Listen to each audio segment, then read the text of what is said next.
figuring out what the biggest challenges or obstacles are is really important. And so I think that's one of the reasons that people maybe don't ask for help, is they don't want to really see what that reality is of where they are, when understanding that reality is not like taking them into the darkness, it's taking them into the light, because you can't get into the light if you don't expose that darkness or that bad habits or those bad routines that you're doing. It's extremely important. It's not the tip of the iceberg that sunk the Titanic. It was what's underneath. And I use this analogy in my own life, is it's what's underneath. We've got to get underneath the iceberg. The tip is what we see. The tip is what we know. And, you don't know what you don't know.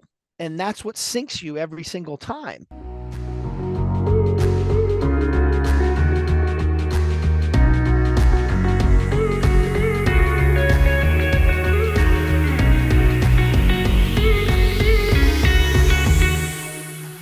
Hello again, everyone, and welcome to another edition of the Truest Fan Blueprint podcast. I'm Phil Calandra, and I'm alongside my partner, Rob Brown. Hi, Rob. How are you? I am great, Phil. I can't wait to dive in. Yeah, this is going to be an interesting topic. I have a feeling we're going to get a lot of likes. We're going to get a lot of shares. We're going to get a lot of reaction on this. Something that I've really pondered. I've really been thinking about a lot recently. And success in life, in any area of our lives, leaves clues. There has been trails blazed by dozens and hundreds and thousands of people over the last decades and centuries. But why is it that we still struggle? We know that there is fear in the world. There is anxiety. There are things that create this passive life that people go through. And I've been wondering and thinking about this a lot. And I think it makes for a good question, Rob, which is, with all this success, with all the clues, with all of the information we have at our fingertips, why do we still have this fear and anxiety over success? And some people get there, they reach their most cherished goals financially and otherwise, and others don't.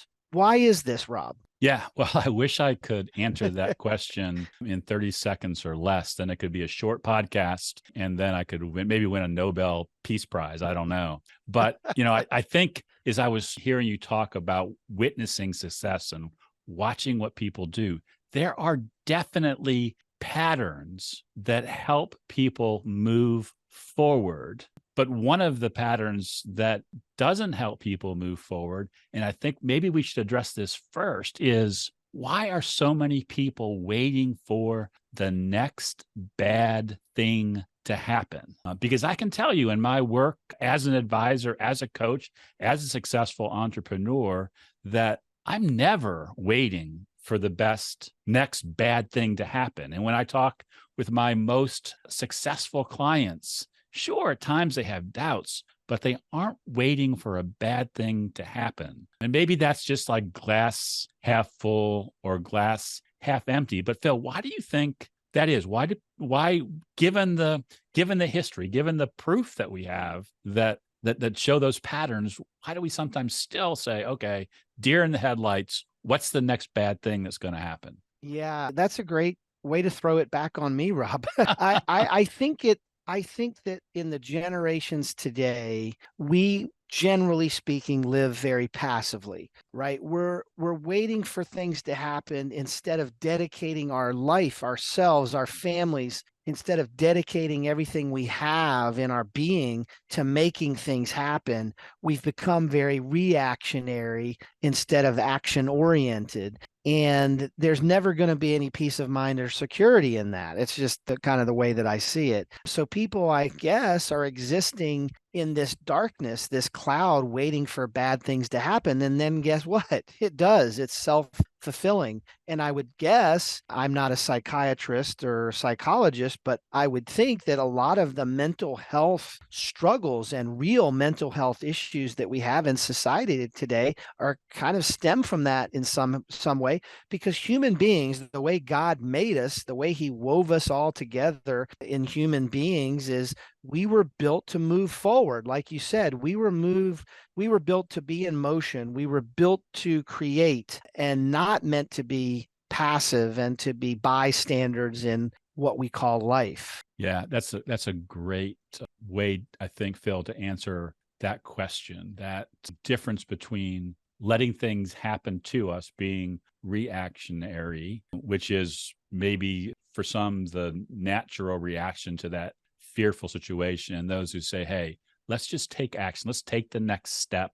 Let's have confidence that that plan maybe that God has for our lives is a good one, and we have to move towards it, even though we could make some mistakes." But I think that also Yeah. leads to Yeah. another, Go ahead, I was Rob. going to say that leads to another, I think really good point. If we're onto something, if that's a thing, and I know it's a thing. We're not trying to be, as you said, psychologists or psychiatrists. We're just trying to help people kind of untangle those things that may put fear in the way of them succeeding, not following those paths that we know can lead to success, which I think leads to another really important question. And we see this all the time as coaches to entrepreneurs and financial advisors, as well as coaches to clients for whom you, Phil, are doing financial planning. It's, why do some people not ask for help? Because I think that's woven into that passivity or that lack of taking action and move forward. Why do some people not ask for help or not accept help when it's offered, and why do others accept help and immediately see that gets them going, that gets them on that right path? Yeah, the only thing I can think of there, Rob, is people are afraid. Maybe it's ego, maybe it's just plain old fear of asking for help, or they don't want to hear the truth. They don't want to hear the real answer. When I counsel clients, in the financial planning sense, it's amazing, but the client will wonder, or they'll ask, am I going to run out of money? Am I on the right path with my retirement? And I'll say, absolutely, you're not on the right path. You're spending too much money. Your lifestyle is bigger than your assets or your income flows. It's pretty simple. They just didn't want to hear that. So it's an interesting phenomenon, and it happens across generations, demographics, genders, men, women. It's a barrier for people. They don't want to ask for help. Why? If you know that you could get good counsel, good advice, it might cost you a percentage of your assets to retain a financial advisor. If I was trying to get into, I had a triathlon coach. I talk often about my experience as an endurance athlete. I spent hundreds, thousands of dollars on coaches because it was better. My success was much greater. The path was, the path of least resistance was me hiring somebody to share with me the things I didn't know for myself or that I wanted deeper understanding. Some people choose to do that and some people don't. Yeah. And I think if I pulled apart a little bit more what you're saying, Phil, there are two really good points. There's the lack of confidence that you can handle the reality of where you are.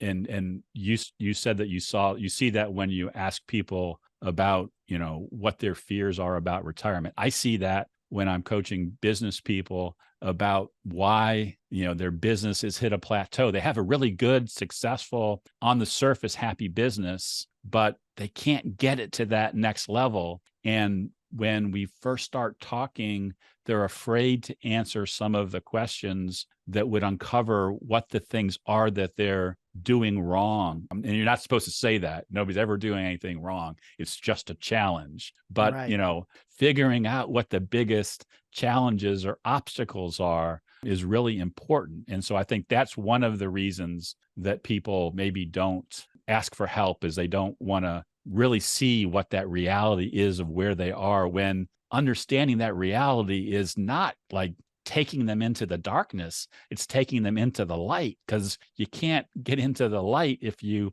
don't expose that darkness or that bad habits or those bad routines that you're doing. It's extremely important. And then I think the other piece of that is that statistic, and I know the numbers vary depending on who you talk to, but there have been studies done over the years that say that people who write their goals down, write their dreams down, have a 35 to 45% greater chance of success. So I think that's another thing that's underlying this idea that of not asking for help is we're not even willing to write those things down. But we know, as you started out this podcast saying, there are paths, there are patterns towards success. And one of them is asking for help. And one of the ways to get help is just to write things down. Maybe you don't want to hire a financial advisor, you don't want to write a coach. Well, then ask yourself and answer for yourself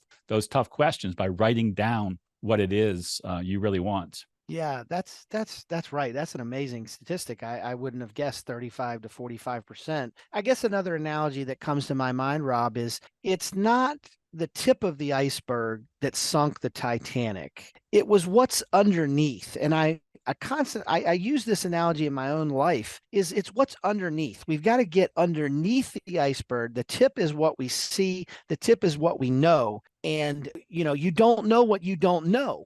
And that's what sinks you every single time. So how are we going to find out those things in life? What's the old saying? Experience is the best teacher. It's just so damn expensive. And it isn't that right? Because we go through life with our own experiences. But if we don't know it to be true, then we don't know what we don't know.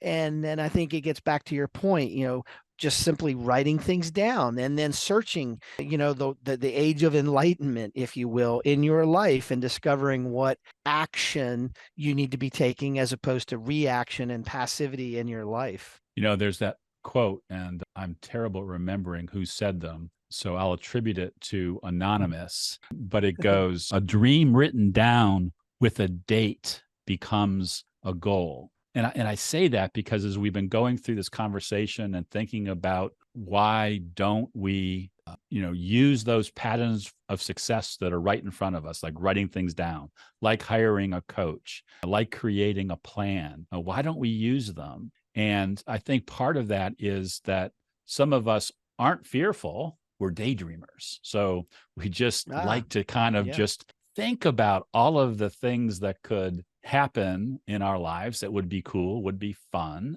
But because we're not willing to write them down, we're not willing to find someone or something that can help us to move towards them, we just become daydreamers, as opposed to those who are taking our dreams and using those as a pattern, as that picture of future success that we can work towards, just as you can have that negative pattern that you envision be something that leads you the wrong way. That mental picture, taking that dream and writing it down, getting somebody to help you work towards it becomes extremely important. Yeah, it could also be, Rob, that doing that requires effort. It requires us to get off of our what and do something hard, get out of our comfort zone, which we've talked about, do something that's productive and moves us forward toward our future self. And that paralyzes people. So I think we covered a lot of ground, but I think all valid in, as we always say, we're rooting for people's success. Well, success is leaving us a lot of clues all around us. Each individual listening to this podcast, each of you that you forward this to, are going to have to discover for themselves what action they need to take to move their life, their goals, their family, their spirituality, all those things in the right direction. So any last kind of thoughts on this, Rob, as we kind of wrap it up for today? Yeah, for sure. Because we really do like to send people away with an action item, something that you can do because you have listened to this podcast, and not something that requires a huge shift where you have to change everything. Because oftentimes it's just that one little thing that you change that becomes that first domino that goes over and it keeps kind of propelling ones forward. But I guess the action item here would be, ask yourself, what is it that is keeping you from moving forward? Do you have something that you have identified that will give you that help to move to the next step? And if you haven't, decide what that is. Maybe you've thought about hiring a coach. Well, there are a lot of us out there. Some of us are really good at what we do. Schedule a time with a coach. Don't be afraid of that strategy session where Sure. you're worried they're going to try to sell you something, because there are a lot of good coaches out there who really want to help propel you forward. If coaching isn't where you are yet, then, perhaps go back into the archives of this podcast. And we did a podcast, I guess 5 or 6 episodes ago. We recommended some great books that will allow you to take action, but identify that one thing that you want to do to help you take action, and maybe even further isolate it to one aspect of your life. If you're trying to lose weight, improve your spirituality, grow your business, make more money, be a better, dad, whatever it might be, that's a handful. Pick one of those areas and just start making progress and set that domino forward, because I think that is the thing that will get you off the bench and moving forward and following those success patterns that can help you really live the life that you were meant to live. Yeah, I love that, Rob. That's great advice. And I would just say, make the investment in yourself. Nobody else is going to do it. You have to be the one to make the first deposit. Thank you for tuning in to the podcast. Please give it a like. Please share it. Please give us your feedback. If you'd like other topics, things you'd like us to cover, shoot us a note our way. We'd love to hear from you. And as Rob and I always say, we're rooting for your success. See you next time. Take care.